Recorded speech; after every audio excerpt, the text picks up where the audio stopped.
professor. Essa apresentação é da segunda entrega do grupo 1 do aplicativo Grasshopper. Vou falar um pouco sobre o perfil do usuário. O perfil do usuário é parte importante do desenvolvimento do projeto para definir o perfil do usuário, né? Para ser possível entender mais sobre o usuário que utiliza o sistema.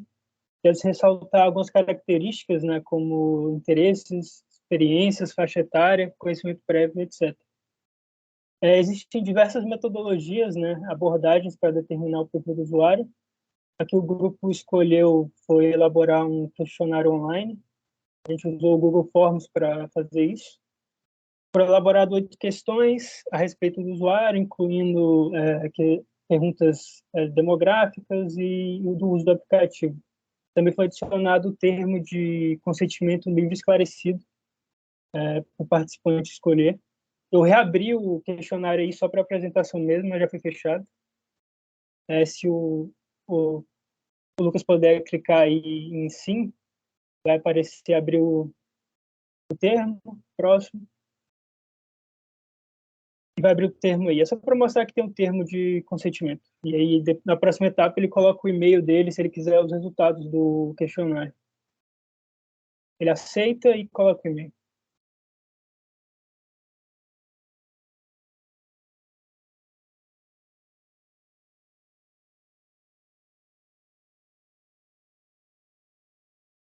Aí abre o questionário. Aí a gente não melhor ir logo para os resultados, né? Senão fica muito longa essa parte. A primeira questão é a idade, né? Dos participantes. 91,7% dos participantes, a idade deles está entre 18 e 25 anos. E 8,3% de 35 a 49 anos. A segunda é a formação, né? 66%, né, dois terços já tinham ensino superior e um terço apenas o ensino médio. A próxima questão, a próxima pergunta é como você conheceu, né? A maioria, 75%, conheceu por amigos. A próxima aí, qual o seu nível de experiência com programação quando você começou a utilizar o aplicativo? Metade dele já tinha alguma, né? 33% nenhuma e bastante só 16%.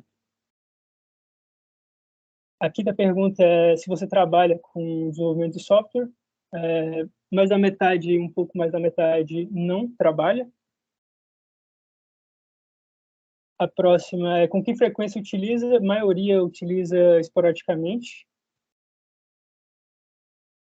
E a última questão obrigatória era se você utiliza outros aplicativos para aprender programação. Essa última questão ela não era obrigatória a resposta, né? Tem algumas respostas aí que qual era a utilidade da programação na sua vida, né? Como resultado disso, né, o perfil do usuário em si, que é usuários entre 18 e 25 anos, de 35 a 49, com alguma experiência já em programação, buscando aprimorar seus conhecimentos na área.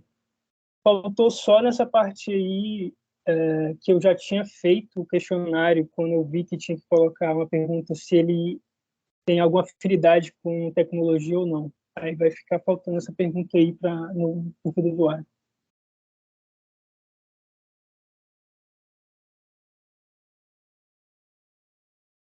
Bom, agora baseado no perfil do usuário, a gente desenvolveu 3 personas e um anti-persona. Primeiramente, a gente desenvolveu a persona Paulo Ramos, que é um engenheiro aeroespacial. Foi bem baseado em algumas informações que a gente coletou dentro da própria UNB. Depois temos a Roberta Paiva, que é uma aluna de ensino médio, que acabou de concluir o ensino médio, desempregada e que tem um foco de carreira como desenvolvedora. E por último, o João Falcão, que ele já é um engenheiro de software estudante da UNB, com foco de aumentar suas habilidades. E para enfatizar, para termos uma noção bem correta sobre as pessoas, nós temos um anti-persona, que é o Guilherme Brito, que ele é um cozinheiro que não tem nada a ver com a área de programação nem de tecnologia, e o foco dele é somente a culinária de diferentes culturas. Portanto, a gente consegue utilizar essas três personas primárias para poder fazer a nossa elicitação de requisitos, que cheguei agora na parte do storytelling. Pode passar. Bom, essa técnica de elicitação tem como o foco utilizar histórias contadas pelas essas pessoas. E a partir dessas histórias que são, por exemplo, é, desejos, problemas que elas têm no dia a dia, é literalmente uma historiazinha. E a partir dela a gente consegue elicitar os requisitos.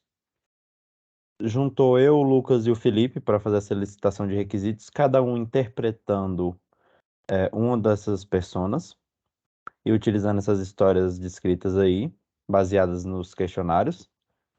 E mais abaixo aí, nós conseguimos elicitar no total de 15 requisitos, sendo 13 funcionais e. É, 13 funcionais e. Quantos. Bom, tá dividido aí. Aí, a partir disso, a gente gravou a nossa reunião e fez essa licitação. Pode passar para o brainstorm. Boa noite. Vou falar um pouco sobre a licitação do Brainstorm. O Brainstorm ele é uma técnica que fornece informações sobre os tipos de conteúdos e características que os usuários eles gostariam que tivesse na aplicação do produto. Aí, falando um pouco sobre a seção de Brainstorm, né? Essas licitações, elas são adquiridas de uma forma bem livre, sem ter muita restrição. E normalmente é feita entre 8 a 12 pessoas, só que a gente fez com 6 pessoas, que foram todos os integrantes do grupo, que foi o Caio, eu, o João, o Lucas, o Felipe e o Minderberg. Aí embaixo tá mais ou menos como é que a gente fez isso, foi por meio de post-its. Primeiro ficou um tempo livre lá para a galera colocar as ideias, né? A partir de uma pergunta inicial. E depois que as ideias já tinham sido colocadas, a gente agrupou isso em colunas com temas relacionados. Aí embaixo tem a gravação da nossa sessão de brainstorm e os requisitos que foram adquiridos aí. Eu sou João Pedro, eu vou listar aqui um pouco dos requisitos que foram listados, né? Bem, para requisitos não funcionais, a gente teve o usuário deve personalizar. Sobe lá. Isso aí. O usuário deve poder personalizar seu ambiente. Aí, outro requisito: o usuário deve poder acessar o seu progresso no jogo. O usuário deve poder acessar seu nível no jogo. O usuário deve poder ver suas conquistas. Bem, esses aqui são requisitos funcionais. Aí tem a ver com funcionalidades diretas que tem que ser possível dentro do aplicativo. Aí, para requisitos não funcionais, alguns exemplos são: o sistema deve ter material de apoio em português. A cada nível que o usuário avançar, as fases devem aumentar a dificuldade. E o sistema deve ter a opção de conectar com o Anki, que é uma plataforma para relembrar de estudo que se realizou. Acho que é isso. Aqui tem um histórico de versão do brainstorm, e é isso. Bom, agora falando da técnica de observação, né? Essa técnica ela é mais utilizada pelos engenheiros de requisitos mesmo, na verdade. E basicamente a metodologia que a gente utilizou, no caso os participantes dessa licitação foram eu e o Caio, e a gente individualmente a gente pegou o celular mesmo e baixou o aplicativo. E basicamente foi navegando por ele e eles dando requisitos a partir disso, entende? Então a gente ia desde o processo de login até a última coisa que se tinha para fazer no aplicativo, ou pelo menos que a gente viu que poderia fazer, e foi listando esses requisitos. Basicamente é isso que a gente faz de observação, que é literalmente observar o que o aplicativo consegue fazer, navegando por ele. Aqui tem os resultados, né? Então nessa primeira tabela aqui tem os requisitos funcionais que a gente listou. No total são 30 de funcionais. Deve ser possível utilizar o app normalmente sem efetuar login, sei lá, tem alguns aqui. Deve ser possível mudar adereços do mascote, tem de todos os tipos aqui. E os requisitos não funcionais também, que eles são bem gerais, enfim. A interface deve ser responsiva, deve ser disponível a sistemas Android e iOS, coisas desse tipo. E esses foram os resultados que a gente teve de requisitos solicitados por observação. Agora entrando na priorização. Vou falar sobre a priorização em layout, né? Ficou faltando alguns elementos que eram necessários nessa apresentação e ficou um pouco diferente dos demais integrantes do grupo, então resolvi complementar aqui nessa reunião. Na metodologia, na priorização em layout, a gente utiliza de uma opção binária, né? Categorizado como in ou out. In é que está dentro do projeto, in é que está fora do projeto ou para ver depois. Essa técnica a gente utilizou um usuário real, né? Que já usava o Grasshopper já tinha um tempo já. Tá. Aí tem os requisitos funcionais que a gente usou, baseado nas técnicas de storytelling, brainstorming e observação. E juntamente com o usuário, a gente definiu a priorização de cada requisito que deveria estar... a priorização de cada requisito. Aí aqui a nossa gravação que a gente fez. E foi esse. Bom, agora falando sobre a Two-Level Scale, que é outra técnica de priorização de requisitos, né? Aqui quem ficou por essa parte que fui eu, o Will e o Felipe. Então, basicamente, a Two-Level Scale, ela divide os requisitos em três categorias de prioridade, né? Que são a alta, a média e a baixa. No caso, está aqui mais explicado, né? Então, as de alta prioridade são importantes porque os clientes precisam do recurso e urgentes. As de média prioridade são importantes, mas não tão urgentes. As de baixa prioridade não são importantes e nem urgentes. Então, basicamente, a gente prioriza dessa forma, né, nessas três categorias. Enfim, a metodologia utilizada, a gente basicamente entrou no C#, fez essa organizaçãozinha aqui, que eu não sei como eu posso chamar isso, essa divisão.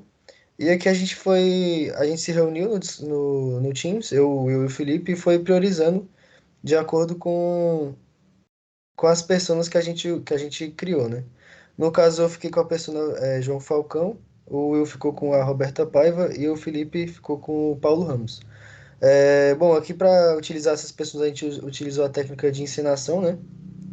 Então, basicamente, na reunião, a gente ensinou essas pessoas para como elas priorizariam os requisitos. Enfim, a gente foi pegando de um por um e colocando aqui dentro dos quadradinhos, né? Importante, urgente, não tão urgente e não tão importante. Ao final da priorização, a organização ficou dessa forma aqui. Se quiser acessar, ela tá linkada aqui. E bom, aqui tá no formato, né, na divisão, mas aqui embaixo a gente recolocou de forma mais bonitinha, né? Então, requisito de alta prioridade aqui. Cadê? Esse aqui é o que tem mais, né? Requisitos de média de prioridade são esses e os de baixa prioridade. Aqui é a gravação da priorização, né? E bom, para essa segunda etapa é isso. Só passando aqui pela ata de reunião, né? Nessa segunda etapa a gente só teve uma reunião, que foi basicamente a reunião para a gente organizar e definir as, as tarefas, né? Então aqui estão as tarefas divididas. Aqui os responsáveis por cada tarefa, os revisores, as atas de entrega, etc. E, bom, de reunião, de fato, só teve essa aqui. Mas, assim, óbvio que teve as outras reuniões que foram para gravação, mas isso aí a gente não conta, né? Porque aí é para gravação das técnicas aqui. E, bom, essa foi a etapa 2 de requisitos. E até mais.